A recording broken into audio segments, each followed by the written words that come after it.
আর্জিকর ঘটনার রেশ কাটতে না কাটতেই ফের এক মহিলা স্বাস্থ্যকর্মীকে শ্লীলতাহানির অভিযোগ উঠল অন্য এক স্বাস্থ্যকর্মীর বিরুদ্ধে। গোটা ঘটনায় অভিযুক্ত স্বাস্থ্যকর্মীকে গ্রেফতার করেছে পুলিশ। ঘটনায় পুরুলিয়ার দেবেন মাহাতো গভর্নমেন্ট মেডিকেল কলেজ হাসপাতালে হাতপাড়া ক্যাম্পাসে। জানা গেছে, হাসপাতালে এক অস্থায়ী মহিলা স্বাস্থ্যকর্মীকে ওই হাসপাতালে এক অস্থায়ী কর্মী ডিউটি চলাকালীন শ্লীলতাহানি করে এবং অভিযুক্ত স্বাস্থ্যকর্মীর নাম রামপদ মাহাতো। অভিযুক্ত ভিত্তিতে এই স্বাস্থ্যকর্মীকে গ্রেফতার করে পুরুলিয়া মফস্বল থানার পুলিশ। আজ তাকে পুরুলিয়া জেলা আদালতে পেশ করা হয়। আজ ওই মহিলাকে মেডিকেল করতে হাসপাতালে পাঠানো হয়। এই বিষয়ে পুরুলিয়া জেলা পুলিশ সুপার জানান যে, আমরা গতকাল অভিযুক্তকে গ্রেফতার করি এবং আজ তাকে পুরুলিয়া জেলা আদালতে তোলা হয়। অন্যদিকে এই মহিলার 164 ধারায় তার গোপন জবানবন্দি নেওয়া হয়। একটা অ্যাপ্লিকেশন পাই, একজন স্বাস্থ্যকর্মী ওয়ার্ড গার্ল সে একটা কমপ্লেন করেছে যে তাকে বাংলায় লিখেছে, জড়িয়ে ধরেছে একজন ওখানেই কর্মরত, সে ক্যাপ্টেন, মানে ক্যাপ্টেন ওদের যে ক্যাটেগরি আছে ওয়ার্ড গার্ল, ওয়ার্ড বয়, তার উপরে সুপারভাইজার, তার উপরে ক্যাপ্টেন, ওই সেম ক্যাটেগরি এজেন্সির লোক। সে তাকে জড়িয়ে ধরেছে, তারপরে কুরুচিপূর্ণ ইঙ্গিত করেছে, যেটা লিখেছে সেই অ্যাপ্লিকেশান আমার কাছে আসে। সেই মতো আমি পরবর্তী স্টেপ নিই। এটা আমার যেমন জানানোর বিয়ে ব্যাপারটা ইমিডিয়েটলি জানাই পুলিশকে।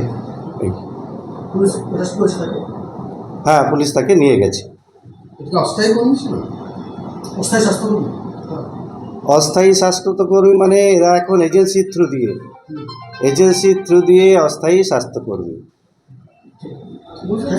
এই যে একটা আর্যিকরের ঘটনার পর আমরা দেখছি যে বিভিন্ন জায়গায় এরকম সমস্যা হচ্ছে, তো এইটার জন্য স্পেশাল কিছু ব্যবস্থা যাতে মহিলার অন্তত নিরাপদ থাকে। যেমন এই ঘটনার পরও দেখুন, একজন অস্থায়ী হোক বা স্থায়ী হোক, এরকম একটা ঘটনা ঘটছে, তো এটা কতটা সমস্যা? এটা মেডিকেল কলেজে তো সমস্যাই, এটা কাজ করছে দুজনেই, একই ওয়ার্ডে দুজনেই কাজ করছে, দুজনেই অস্থায়ী কর্মী, একজনের সুপারভাইজার। তো এদের সিকিউরিটির ব্যাপারে তো আমার জানা নেই। আলাদা সিকিউরিটি যা আছে আমাদের তাদের দেওয়া হয়েছে। একই ওয়ার্ডে একজন মহিলা আর একজন পুরুষ কাজ করছে, একজন ক্যাপ্টেন, একজন তার জুনিয়র। এবার সে তাকে জড়িয়ে ধরেছে, কার উপর ভরসা করবে? তাহলে আমি এবার সিকিউরিটি বলতে আমি তো আমারই মানেটা নেই। বাইরের দিকে সিকিউরিটি আমাদের যেটুকু এই ঘটনার পরে হওয়ার কথা, আমাদের যেমন গাইডলাইন আছে সেই মতো আমরা করেছি।